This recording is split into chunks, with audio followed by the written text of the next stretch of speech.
walaupun mungkin ini bersifat teguran, coba kamu pikir begini, ini secara terus terang. Kalau saudara setia datang di gereja pun, 1 jam kamu belajar, wah mungkin bagus juga itu. Mungkin solid juga 1 jam. Tapi nanti 6 hari kemudian, saudara tidak buka Alkitab pun, mampukah saudara menjadi dewasa? Susah kan? Susah. Maksudnya saudara mesti ada kerinduan, perlu ada disiplin. Saya tidak tahu kenapa kadang-kadang jarang orang mengatakan seperti ini. Waktu saya baru mengenal Tuhan, di antara yang betul-betul pastor-pastor, waktu saya 6 tahun di New Zealand, saya mengenal Tuhan di New Zealand. Saya ingat satu dasar yang kuat adalah quiet time, yang kita sebut sebagai saat teduh. Tapi sekarang orang sibuk, tengok bola, tengok TikTok, macam-macam mereka tengok. Tiada sudah saat teduh. Saudara, tanpa saudara mengadakan saat teduh, merenungkan firman Tuhan, berdoa, sukar sekali saudara menjadi dewasa. Sebab lebih banyak masa itu dunia akan kacau kamu punya akal budi, pikiran kamu. Sebab saudara tidak kuat di dalam firman Tuhan. Dalam 1 Yohanes bab yang kedua mengatakan, hai pemuda, young men, young women, kamu kuat, firman Tuhan itu ada di dalammu. Kamu mengalahkan iblis sebab firman Tuhan itu ada dalam. Kenapa banyak muda-mudi boleh jatuh? Sebab firman itu tidak ada dalam mereka. Bila diuji, dicoba, ikut sudah cara dunia, ikut keinginan hati. Kalau Tuhan suruh jangan kawin perempuan yang sudah bercerai, janganlah kawin perempuan yang bercerai. Di dunia ini banyak lagi bang. Itu ajaran Yesus. Pilih yang terbaik yang Tuhan beri, yang seiman. Kalau saudara kawin dengan orang yang tidak seiman, tidak pernah bahagia rumah tanggamu, saudara. Mungkin saudara masih tetap setia datang di gereja, istri atau suami di rumah tidak pernah ya atau tidak, mungkin dia tidak membantah pun. Ini saya bicara dengan orang muda lah, sebab senang juga ini, sebab bukan saja orang Kristen yang WhatsApp dengan kamu, ada orang yang tidak percaya Tuhan. Apalagi kalau kamu yang cantik-cantik itu, banyak lelaki minat itu. Agama lain itu teks dengan kamu. Hati-hati. Kalau kamu kuat dalam firman Tuhan, kamu akan pilih orang yang percaya Yesus. Rumah tangga kamu akan bahagia, sebab kamu akan ikut sama dia sembahyang. Ada apa masalah kita atasi dengan kekuatan dalam Kristus? Ini firman Tuhan. Tapi kadang-kadang kita macam tidak apalah itu. Yang penting dia kaya, saya ikut dia lah itu. Sementara sih di dunia kekayaan. Haleluya. Saudara, ada lagi firman Tuhan, banyak juga. 2 lagi ya. 1 Korintus bab 3. Tengok ini teguran Paulus lagi, Korintus lagi ini. Saudara, coba kamu baca seluruh Korintus. Pasti hari ini tidak cukup masa. Korintus adalah jemaat yang banyak karunia, pandai bahasa roh, pandai bernubuat. Kamu baca bab yang pertama. Paulus puji mereka. Karunia-karunia itu, wah, pengetahuan luar biasa dan sebagainya. Mungkin ada mukjizat, ada penyembuhan ilahi dan sebagainya. Tapi apa yang Paulus katakan di sini bab yang ketiga? Dan aku, saudara-saudara, pada waktu itu tidak dapat berbicara dengan kamu. 1 Korintus bab 3 ayat 1. Seperti dengan manusia rohani, tetapi hanya dengan manusia duniawi yang belum dewasa dalam Kristus. Susulah yang kuberikan kepadamu, bukanlah makanan keras, sebab kamu belum dapat menerimanya, dan sekarang pun kamu belum dapat menerimanya. Saudara, perhatikan ini. Paulus katakan, jemaat Korintus yang penuh karunia rohani. Kamu boleh baca Paulus kasih peraturan bahasa roh bagaimana, bernubuat bagaimana dan sebagainya. Tetapi keadaan rohani mereka itu tidak seberapa baik.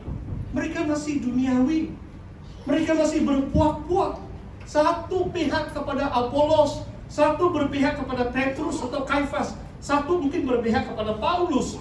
Ini manusia duniawi. Sebab kita satu dalam Kristus. Hanya Kristus adalah pemimpin gembala kita. Jangan kita mengagungkan manusia. Pastor kamu pun hanya saluran penyambung lidah firman Tuhan untuk saudara.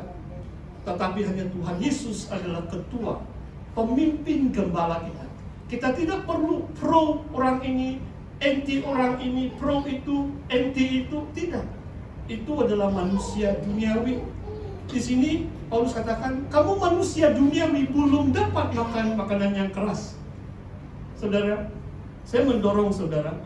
Hari ini saya cuma kongsikan prinsip-prinsipnya. Saya hanya beri contoh mungkin tadi tentang perkawinan, jangan cerai. Kalau cerai pun janganlah kawin perempuan yang bercerai atau lelaki yang sudah diceraikan 2 kali berdosa. Kalau belum kawin, carilah pasangan yang seiman dan menolak orang yang belum beriman. Jangan layani mereka supaya kamu taat, turuti firman Tuhan. Tuhan mau kebahagiaan saudara dan saudari. Tuhan bukan mau kita hidup tanpa kebahagiaan di dalam hidup ini. Saudara, yang terakhir, yang dari Mazmur bab yang pertama, mari kita lihat dari firman Tuhan. Mazmur bab yang pertama.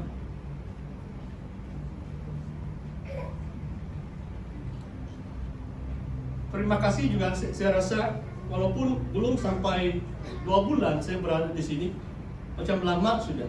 Kamu selalu minta saya khotbah itu. Tapi nanti saya mau rehat sudah itu. Ya, haleluya. Dan ujung tahun dekat sudah New Year. Tiba-tiba saya langsung hilang idea. Sebab kamu suruh lagi saya bagi beberapa perkataan. Jangan pastor saja yang disuruh, banyak orang lain Tuhan pakai. Tapi terima kasih ya. Yang saya maksudkan dari di sini saudara. Kalau saudara mau berhasil, mari kita baca Mazmur 1. Berbahagialah orang yang tidak berjalan menurut nasihat orang fasik dan tidak berdiri di jalan orang berdosa, yang tidak duduk dalam kumpulan pencemooh. Wah, tengok saudara kan. Bukan kita tidak mau kopi-kopi dengan orang dunia, tidak. Tapi hati-hati juga kan. Kalau mereka cakap lain-lain, buruk-burukkan orang, atau hal-hal yang tidak pantas sesama lelaki, mengomen itu ini tentang wanita dan sebagainya, itu bukan pengaruh yang baik. Ini artinya jangan duduk dalam kumpulan pencemooh.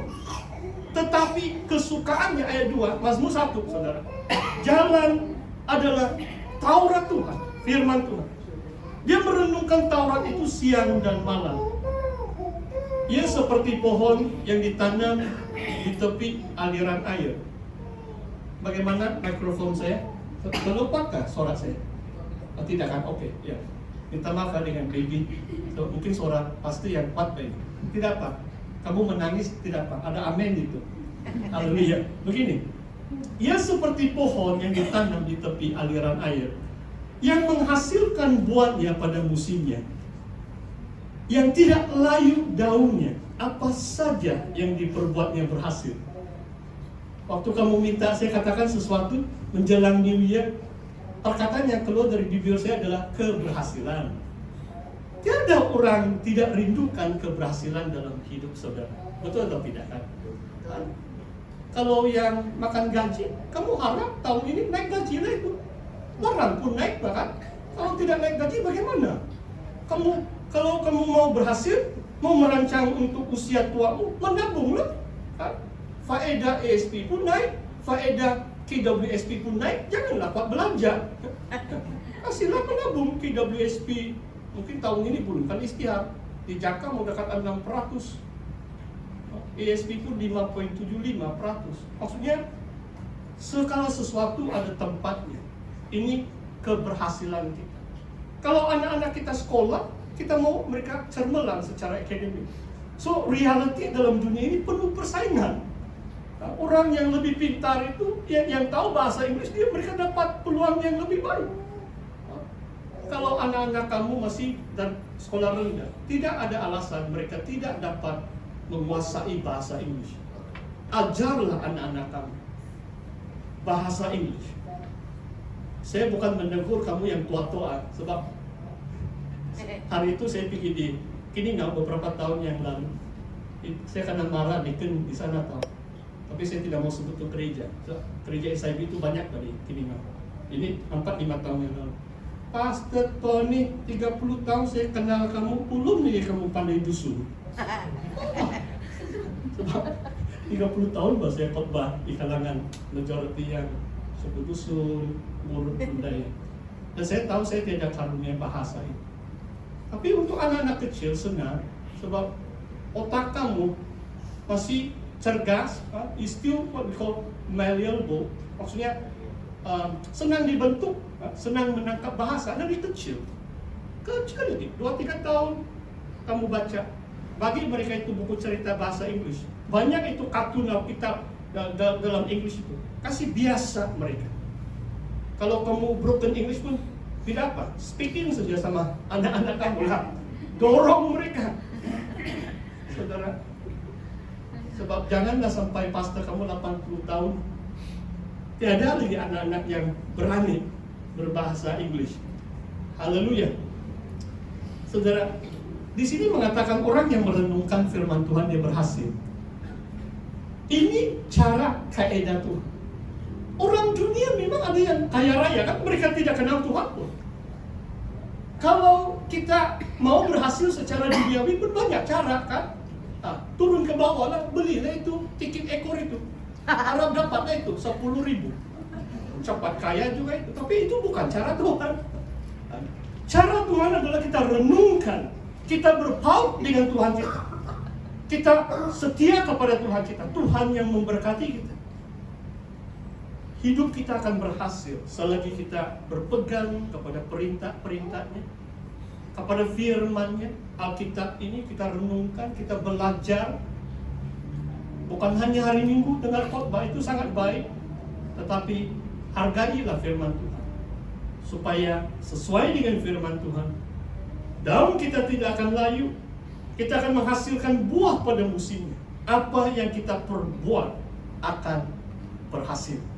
Mari kita berdoa. Haleluya Tuhan. Terima kasih ya Tuhan. Bapa, kami sudah mendengar sabda firman-Mu. Dan kami merendahkan hati ya Tuhan.